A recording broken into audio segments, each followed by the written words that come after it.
ಅಚ್ಚರಿಯ ವಿಷಯ ಗೊತ್ತಾ? ಮಗುವಿನ ಮೆದುಳು ಜೀವನದ ಮೊದಲ 3 ವರ್ಷಗಳಲ್ಲಿ ಎಷ್ಟು ವೇಗವಾಗಿ ಬೆಳೆಯುತ್ತೆ ಅಂದ್ರೆ ಆ ವೇಗ ಮುಂದಿನ ಸಂಪೂರ್ಣ ಜೀವನದಲ್ಲಿ ಮತ್ತೊಮ್ಮೆ ಇರೋದೇ ಇಲ್ಲ. ಹೌದು, ಇದು ಅಕ್ಷರಶಃ ನಿಜ. ಈ ಅಮೂಲ್ಯವಾದ ಸಮಯದಲ್ಲಿ ಆರೈಕೆದಾರರು ಮಾಡುವ ಪ್ರತಿಯೊಂದು ಸಣ್ಣ ಸಣ್ಣ ಶಬ್ದ, ಆಡುವ ಪುಟ್ಟ ಪುಟ್ಟ ಆಟಗಳು ಮೆದುಳಿನಲ್ಲಿ ಕೋಟ್ಯಾಂತರ ನ್ಯೂರಲ್ ಪಾತ್ವೆಗಳನ್ನು ಅಂದರೆ ಸಂಪರ್ಕ ಸೇತುವೆಗಳನ್ನು ನಿರ್ಮಿಸುತ್ತವೆ. ಇದುವೇ ಮಗುವಿನ ಭವಿಷ್ಯದ ಬುದ್ಧಿಮತ್ತೆಗೆ ಅತ್ಯಂತ ಭದ್ರವಾದ ಅಡಿಪಾಯ. ಆದರೆ ಇಲ್ಲೊಂದು ದೊಡ್ಡ ವ್ಯತ್ಯಾಸವನ್ನು ನಾವು ಗಮನಿಸಲೇಬೇಕು. ಇಂದಿನ ಆಧುನಿಕ ಪೇರೆಂಟಿಂಗ್ ಸಂಸ್ಕೃತಿ ಹೇಗಾಗಿದೆ ಅಂದರೆ, ಮಗುವಿನ ಮೆದುಳು ಬೆಳೆಯಬೇಕಾದ್ರೆ ದುಬಾರಿ ಆಟಿಕೆಗಳು ಬೇಕು, ಸಂಕೀರ್ಣವಾದ ತರಗತಿಗಳು ಬೇಕು ಅಂತ ನಂಬಿಸಿಬಿಟ್ಟಿದೆ. ಆದರೆ ವೈಜ್ಞಾನಿಕ ಸತ್ಯವೇ ಬೇರೆ.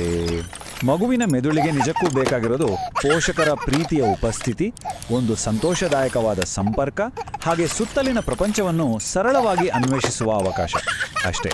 ಅಂದರೆ ಮೆದುಳು ವಿಕಸನಗೊಳ್ಳುವುದು ಪ್ರೀತಿ ಮತ್ತು ನಗುವಿನಿಂದಲೇ ಹೊರತು ಗ್ಯಾಜೆಟ್ಗಳಿಂದ ಖಂಡಿತ ಅಲ್ಲ. ಸರಿ, ಹಾಗಾದರೆ ಈ ವಿಷಯದ ಆಳಕ್ಕೆ ಇಳಿಯೋಣ. ನಾವಿಂದು ಮುಖ್ಯವಾಗಿ 4 ವಿಚಾರಗಳನ್ನು ನೋಡಲಿದ್ದೇವೆ.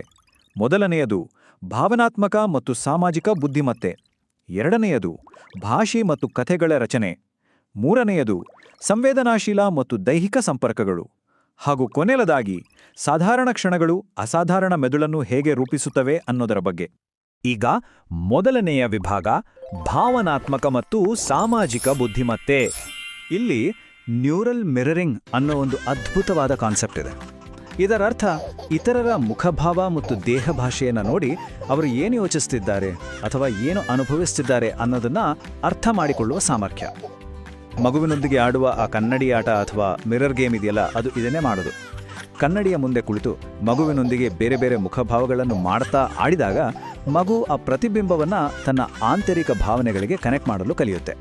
ಇದು ಮಗುವಿನ ಭಾವನಾತ್ಮಕ ಅರಿವನ್ನು ತುಂಬಾನೇ ವೇಗವಾಗಿ ಹೆಚ್ಚಿಸುವ ಒಂದು ಅದ್ಭುತ ತಂತ್ರ. ಇನ್ನು ಮುಂದಿನ ಪರಿಕಲ್ಪನೆ ಆಬ್ಜೆಕ್ಟ್ ಪರ್ಮನೆನ್ಸ್. ಅಂದರೆ ಒಂದು ವಸ್ತು ಕಣ್ಣಿಗೆ ಕಾಣಿಸ್ತಿದ್ರೂ ಅದು ಇನ್ನೂ ಅಲ್ಲೇ ಇದೆ ಅಂತ ಅರ್ಥ ಮಾಡ್ಕೊಳ್ಳೋದು. ನಾವೆಲ್ಲರೂ ಆಡುವ ಆ ಕಣ್ಣ ಮುಚ್ಚಾಳೆ ಅಥವಾ ಪೀಕಾಬೂ ಆಟ ಇದೆಯಲ್ಲ, ಅದು ಕೇವಲ ಒಂದು ಆಟ ಮಾತ್ರ ಅಲ್ಲ. ಜಗತ್ತು ಸ್ಥಿರವಾಗಿದೆ ಮತ್ತು ನಾವದನ್ನು ಊಹಿಸಬಹುದು ಅಂತ ಮಗುವಿಗೆ ಅದು ಕಲಿಸುತ್ತೆ. ಕಂಬಳಿಯ ಹಿಂದೆ ಅಡಗಿ ದಿಢೀರಂತ ಪೀಕಾಬೂ ಅಂದಾಗ ಮಗು ನಗುತ್ತೆ, ಸರಿ. ಆದ್ರೆ ಆ ನಗುವಿನ ಜೊತೆಗೆ ಮಗುವಿನ ಮೆದುಳಿನಲ್ಲಿ ಸಮಸ್ಯೆ ಪರಿಹರಿಸುವ ಸಾಮರ್ಥ್ಯಕ್ಕೆ ಬೇಕಾದ ಒಂದು ದೊಡ್ಡ ಅರಿವಿನ ಜಿಗಿತ ಆಗ್ತಿರುತ್ತೆ. ಹಾಗೆಯೇ ಈ ಫಾಲೋ ದ ಲೀಡರ್ನಂತಹ ಆಟಗಳನ್ನೊಮ್ಮೆ ಗಮನಿಸಿ. ಹಿರಿಯರ ಚಲನೆಗಳನ್ನು ನೋಡಿ ನೆನಪಿಟ್ಟುಕೊಂಡು ತಾನೂ ಅದೇ ರೀತಿ ಮಾಡಲು ಮಗು ಪ್ರಯತ್ನಿಸಿದಾಗ ಮೆದುಳಿನ ಪ್ರೀಫ್ರಂಟಲ್ ಕಾರ್ಟೆಕ್ಸ್ ಬಲಗೊಳ್ಳುತ್ತೆ. ಇದು ಸುಮ್ಮನೆ ಅನುಕರಣೆ ಮಾಡುವ ಕೆಲಸವಷ್ಟೇ ಅಲ್ಲ. ಮಗುವಿನ ಮೆದುಳು ಇಲ್ಲಿ ಅನುಕ್ರಮಗಳನ್ನು ಅಂದರೆ ಸೀಕ್ವೆನ್ಸ್ಗಳನ್ನು ವೀಕ್ಷಿಸಲು, ನೆನಪಿನಲ್ಲಿಟ್ಟುಕೊಳ್ಳಲು ಮತ್ತು ಕಾರ್ಯಗತಗೊಳಿಸಲು ಕಲಿಯುವ ಒಂದು ಸಂಕೀರ್ಣ ಪ್ರಕ್ರಿಯೆ ನಡೆಯುತ್ತಿರುತ್ತೆ. ಮುಂದೆ ಸೂಚನೆಗಳನ್ನು ಪಾಲಿಸಲು ಮತ್ತು ಸ್ವನಿಯಂತ್ರಣ ಹೊಂದಲು ಇದು ಎಂಥ ಭದ್ರವಾದ ಅಡಿಪಾಯ ಹಾಕುತ್ತೆ ಅಂದರೆ ನೀವೇ ಆಶ್ಚರ್ಯಪಡುತ್ತೀರಿ. ಈಗ ಎರಡನೇ ವಿಭಾಗಕ್ಕೆ ಬರೋಣ, ಭಾಷೆ ಮತ್ತು ಕಥೆಗಳ ಆರ್ಕಿಟೆಕ್ಚರ್. ಭಾಷೆಯನ್ನು ಕಲಿಯುವುದು ಅಂದರೆ ಅದು ಸರಿಯಾಗಿ ಬೀಜ ಬಿತ್ತಿದ ಹಾಗೆ.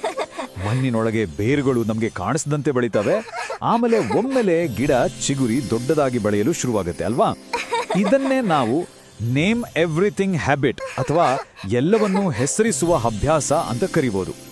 ದೈನಂದಿನ ಕೆಲಸಗಳನ್ನು ಮಾಡುವಾಗ ಪ್ರತಿಯೊಂದು ವಸ್ತುವಿನ ಹೆಸರನ್ನು ಹೇಳ್ತಾ ಹೋದ್ರೆ ಸಾಕು, ಅದು ಮಗುವಿನ ಮೆದುಳನ್ನು ಹೊಸ ಹೊಸ ಪದಗಳಿಂದ ತುಂಬಿಸುತ್ತೆ. ಮಗು ತಕ್ಷಣ ಮಾತನಾಡದೇ ಇರ್ಬೋದು, ಆದರೆ ಅದರ ಮೆದುಳಿನೊಳಗೆ ಭವಿಷ್ಯದ ಒಂದು ಭಾರೀ ಭಾಷಾ ಸ್ಫೋಟಕ್ಕೆ ಸದ್ದಿಲ್ಲದೆ ಭರ್ಜರಿ ಸಿದ್ಧತೆ ನಡೀತಿರುತ್ತೆ. ಭಾಷೆ ಇಡೀ ಪ್ರಪಂಚಗಳನ್ನೇ ಸೃಷ್ಟಿಸಬಲ್ಲದು ಅನ್ನೋ ಮಾತು 100ಕ್ಕೆ 100 ಸತ್ಯ.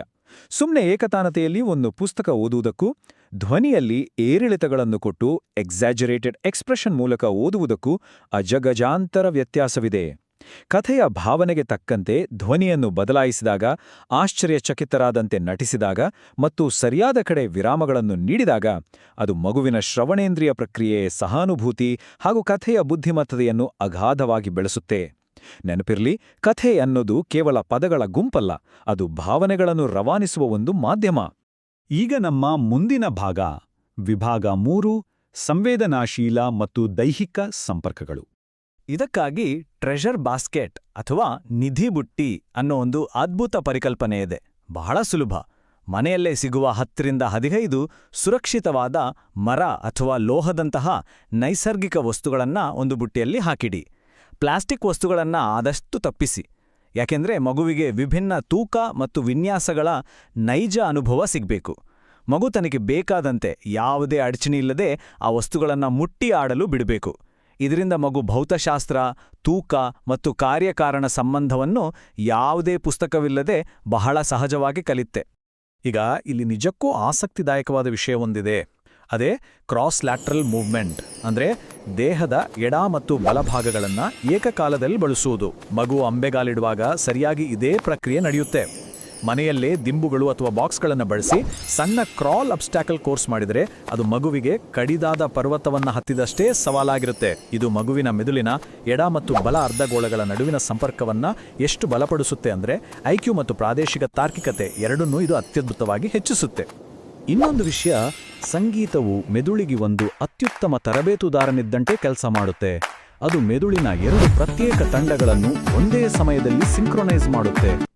ಮ್ಯೂಸಿಕ್ ಅಂಡ್ ರಿದಮ್ ಟೈಮ್ ಮಗುವಿನ ಮೆದುಳಿಗೆ ನಿಜಕ್ಕೂ ಒಂದು ಶಕ್ತಿಯುತವಾದ ವ್ಯಾಯಾಮವಿದ್ದಂತೆ. ಸರಳವಾಗಿ ಕೈತಟ್ಟುವುದು ಅಥವಾ ಲಯಬದ್ಧವಾಗಿ ಹಾಡುವುದು ಇವೆಲ್ಲ ಮೆದುಳಿನ 2 ಭಾಗಗಳನ್ನು ಏಕಕಾಲದಲ್ಲಿ ಸಕ್ರಿಯಗೊಳಿಸುತ್ತವೆ. ಇದು ಕೇವಲ ಮನೋರಂಜನೆ ಅಲ್ಲವೇ ಅಲ್ಲ, ಭವಿಷ್ಯದಲ್ಲಿ ಗಣಿತ ಮತ್ತು ಓದುವ ಕೌಶಲ್ಯಗಳಿಗೆ ಸಹಾಯ ಮಾಡುವ ಒಂದು ಅತಿ ಪ್ರಬಲ ತಂತ್ರವಿದು. ನಾನು ಈ ಕಪ್ಪನ್ನು ಬಗ್ಸಿದ್ರೆ ಏನಾಗುತ್ತೆ ಅನ್ನೋ ಒಂದು ಸಣ್ಣ ಪ್ರಶ್ನೆ ಮಗುವಿನ ಆರಂಭಿಕ ವೈಜ್ಞಾನಿಕ ಚಿಂತನೆಗೆ ಹೇಗೆ ನಾಂದಿ ಹಾಡುತ್ತೆ ಅಂತ ಯೋಚಿಸಿ. ಇದನ್ನೇ ನಾವು ವಾಟರ್ ಪ್ಲೇ ಅಥವಾ ನೀರಿನ ಆಟ ಅಂತೀವಿ. ನೀರನ್ನು ಸುರಿಯುವಾಗ, ಸ್ಪ್ಲಾಶ್ ಮಾಡುವಾಗ ಮಗು ತನ್ನದೇ ಆದ ಊಹೆಗಳನ್ನು ಮಾಡ್ಕೊಳ್ತಿರುತ್ತೆ. ಯಾವ ವಸ್ತು ತೇಲ್ತದೆ, ಯಾವುದು ಮುಳುಗ್ತದೆ ಅನ್ನೋದನ್ನು ತಾನೇ ಪರೀಕ್ಷಿಸುತ್ತೆ. ಇದು ಭೌತಶಾಸ್ತ್ರದ ಮೂಲಭೂತ ಪಾಠಗಳನ್ನು ಯಾವುದೇ ಕಠಿಣ ನಿಯಮಗಳಿಲ್ಲದೆ ಬರೀ ಆಟದ ಮೂಲಕವೇ ಮಗುವಿನ ಮನಸ್ಸಿಗೆ ನಾಟುವಂತೆ ಮಾಡುತ್ತೆ. ಇನ್ನು ಹೊರಾಂಗಣ ಅನ್ವೇಷಣಾ ನಡಿಗೆಗಳು ಅಂದರೆ ಔಟ್ಡೋರ್ ಡಿಸ್ಕವರಿ ವಾಕ್ಸ್ ಬಹಳ ಮುಖ್ಯ.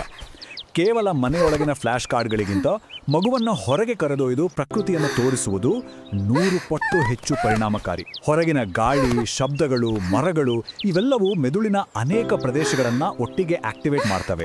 ಮರ, ಹಕ್ಕಿ, ಮೋಡ ಅಂತ ಪ್ರಕೃತಿಯನ್ನು ವಿವರಿಸ್ತಾ ನಡೆದಾಗ ಮಗುವಿನ ಗಮನದ ಅವಧಿ ಹೆಚ್ಚಾಗುತ್ತೆ. ಅಷ್ಟೇ ಅಲ್ಲ, ಹೊಸ ಶಬ್ದಗಳು ಈ ನೈಜ ಅನುಭವಗಳೊಂದಿಗೆ ಬಹಳ ಆಳವಾಗಿ ಬೇರೂಡ್ತವೆ.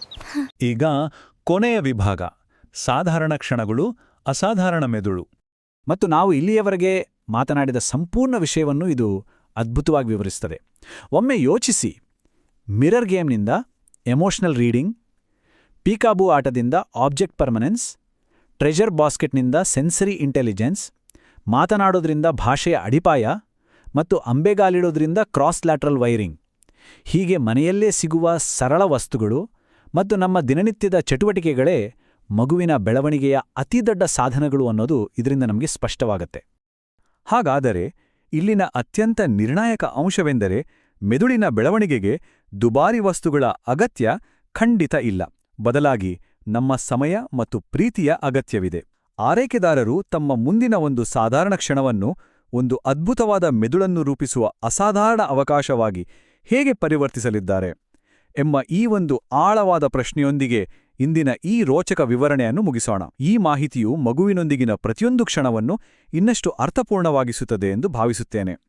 ನಿರಂತರವಾಗಿ ಕಲಿಯುತ್ತಿರಿ ಮತ್ತು ಆನಂದಿಸಿ.